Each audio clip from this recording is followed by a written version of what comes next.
আজকে কোন এক শুভাকাঙ্ক্ষী আমাকে কমেন্টস করেছেন, ম্যাডাম আমার লিঙ্গ মাত্র 3.5 ইঞ্চি, স্ত্রীকে কি তৃপ্তি দেওয়া সম্ভব? ধন্যবাদ ভাইয়া সুন্দর একটা কমেন্টস করার জন্য। একই কমেন্টস কিন্তু অনেকেই করে থাকেন। দেশের এবং প্রবাসের ভাই বোনদের প্রতি সালাম। আসসালামু আলাইকুম। আমি প্রভাষক ডাক্তার রিক্তা পারভিন, হোমিওপ্যাথি এবং আয়ুর্বেদিক চিকিৎসক। চেম্বার সেবা, হোমিও কমপ্লেক্স অ্যান্ড সেবা ডিজিটাল ল্যাব, উপজেলা মডেল মসজিদের পূর্ব পাশে, শিমুলিয়া, মাগুরা। আর এটা নিয়ে কিন্তু অনেকবার আমি ভিডিও করেছি, কিন্তু বর্তমান আবার নতুন করে অনেকেই জানতে চাচ্ছেন যে তার লিঙ্গের সাইজ 2.5 ইঞ্চি, 3.5 ইঞ্চি, 5 ইঞ্চি, তো এটা দিয়ে কি স্ত্রীকে সুখ দেওয়া যাবে কিনা। তো আসলে আমাদের জানতে হবে যে পুরুষের লিঙ্গের গড় সাইজটা কত, এটা আমাদের প্রথমে জানতে হবে। পুরুষের লিঙ্গের গড় সাইজ নিস্তেজ অবস্থায় থাকে এখানে 3 থেকে 4 ইঞ্চি নিস্তেজ অবস্থায়, তো এবং উত্থান অবস্থায় থাকে 5 থেকে 6 ইঞ্চি উত্থান অবস্থায় থাকে। তো আর মেয়েদের যে যোনিপথ থাকে, যোনিপথ স্বাভাবিক অবস্থায় থাকে,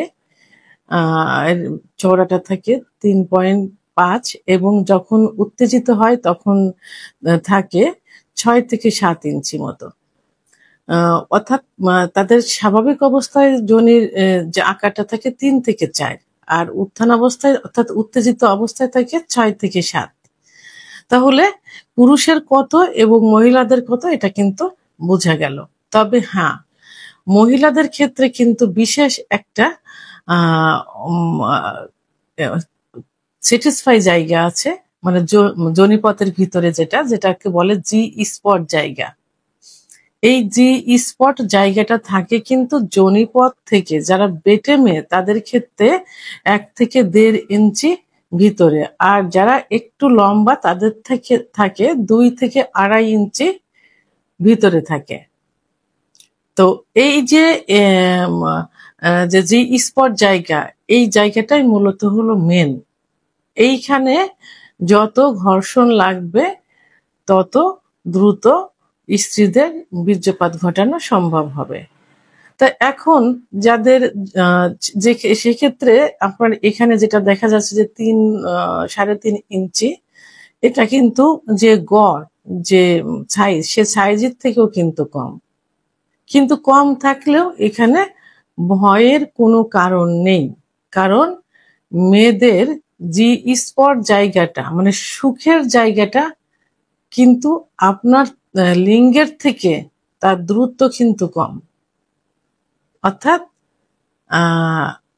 আপনার স্ত্রী উচ্চতা কত আমি জানি না, তবে সেই ক্ষেত্রে 1.5 থেকে 2 থেকে 2.5, তো এখানে তো আপনার তো আছে 3.5 ইঞ্চি, সেক্ষেত্রে স্ত্রীকে সুখ দেওয়া কোনো বিষয় না।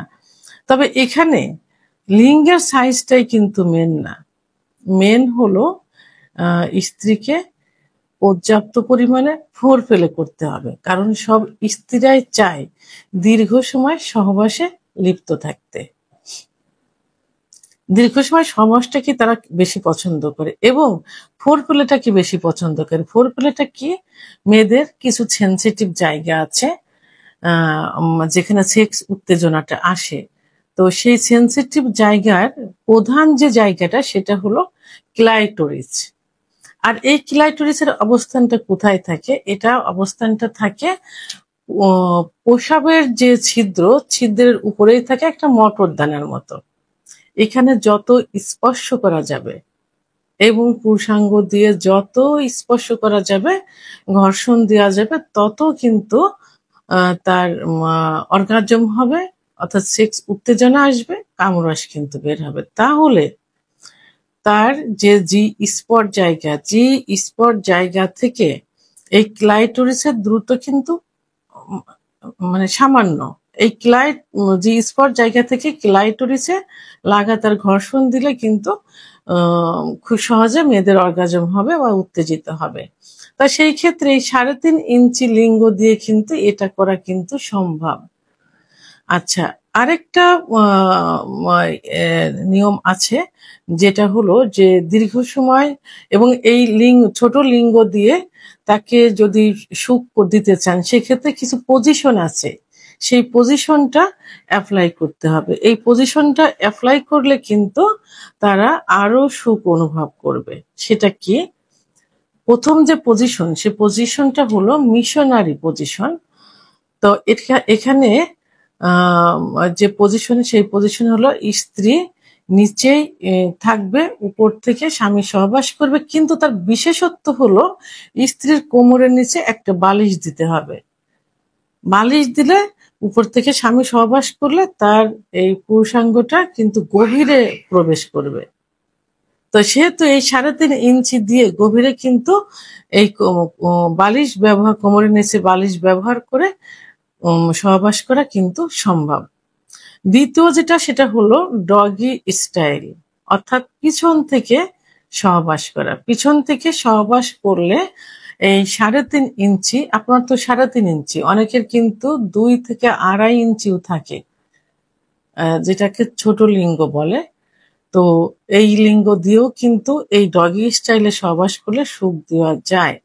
সেটা হলো তার পুরুষাঙ্গটা কিন্তু একদম পুরোটাই ভিতরে দেওয়া সম্ভব হয়, এবং যে স্পট জায়গাটা কিন্তু স্পর্শ করা যায়। তবে হ্যাঁ, যাদের লিঙ্গ একেবারেই ছোট, অর্থাৎ 2-2.5 ইঞ্চি থাকে, তারা যখন বিয়ে করার সময় একটু কৌশল অবলম্বন করতে হবে, যে লম্বা মেয়ে বিয়ে করা যাবে না, একটু বেটে মেয়ে বিয়ে করতে হবে। কারণ বেটে মেয়ের যে স্পট জায়গা থাকে 1 থেকে 1.5 ইঞ্চি ভিতরে, তাহলে এটা কিন্তু এই 2.5 ইঞ্চি লিঙ্গ দিয়েও কিন্তু সম্ভব হবে। আরেকটা যে স্টাইল, সেটা হলো কাউগার্ল, অর্থাৎ এখানে স্বামী নিচেই থাকবে, উপর থেকে স্ত্রী সহবাস করবে, এবং এই ছোট লিঙ্গ থাকলেও স্ত্রী তার প্রয়োজন অনুসারে কোথায় মানে কিভাবে সহবাস করলে তার জায়গা মতো এই ছোট লিঙ্গটা প্রবেশ করবে, সেই কৌশল কিন্তু সে নিজেই বেছে নেবে। তো সেই ক্ষেত্রে কাউগার্ল পজিশনে সহবাস করলেও এই ছোট লিঙ্গ দিয়ে সুখ পাওয়া সম্ভব। আরেকটা যে পজিশন, সেটা হলো স্পঞ্জ পজিশন, অর্থাৎ এল আকৃতির স্ত্রী শুয়ে থাকবে, স্বামী পিছন থেকে সহবাস করবে খুব ছোটভাবে। অবশ্যই এই পজিশনটা যারা গর্ভবতী থাকে তাদের জন্য সব থেকে বেশি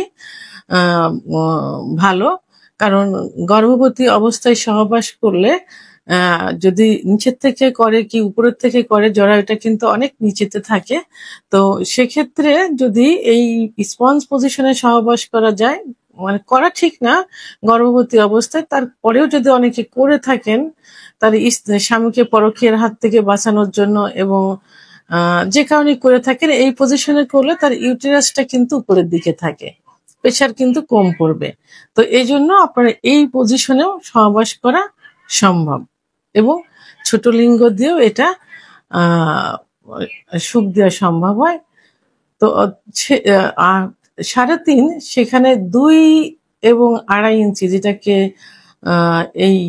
এই লিঙ্গ দিয়েও কিন্তু যে পজিশন গুলো আমি বললাম, এই পজিশনে সহবাস করলে স্ত্রীকে সুখ দেওয়া সম্ভব হয়। তা সেই ক্ষেত্রে এখানে মানে মেডিকেল সায়েন্স অনুযায়ী 3.5 ইঞ্চি এবং 2-2.5 ইঞ্চি দিয়েও স্ত্রীকে সুখ দেওয়া যায়। সেক্ষেত্রে কি করতে হবে? কিছু কৌশল অবলম্বন করতে হবে, দীর্ঘ সময় ফোরপ্লে করতে হবে, এবং বিভিন্ন পজিশন চেঞ্জ করতে হবে। এভাবে সহবাস করলে ছোট লিঙ্গ দিয়েও স্ত্রীকে সুখ দেওয়া সম্ভব, অর্থাৎ মাইক্রোপেনিস যেটাকে বলে, ছোট লিঙ্গ। ভিডিওটি সম্পর্কে যদি কোনো মতামত থেকে থাকে অবশ্যই কমেন্টসের মাধ্যমে জানাবেন। আর ভিডিওটি ভালো লাগলে লাইক, কমেন্ট, সাবস্ক্রাইব করে আমার সঙ্গে থাকুন। আল্লাহ হাফেজ।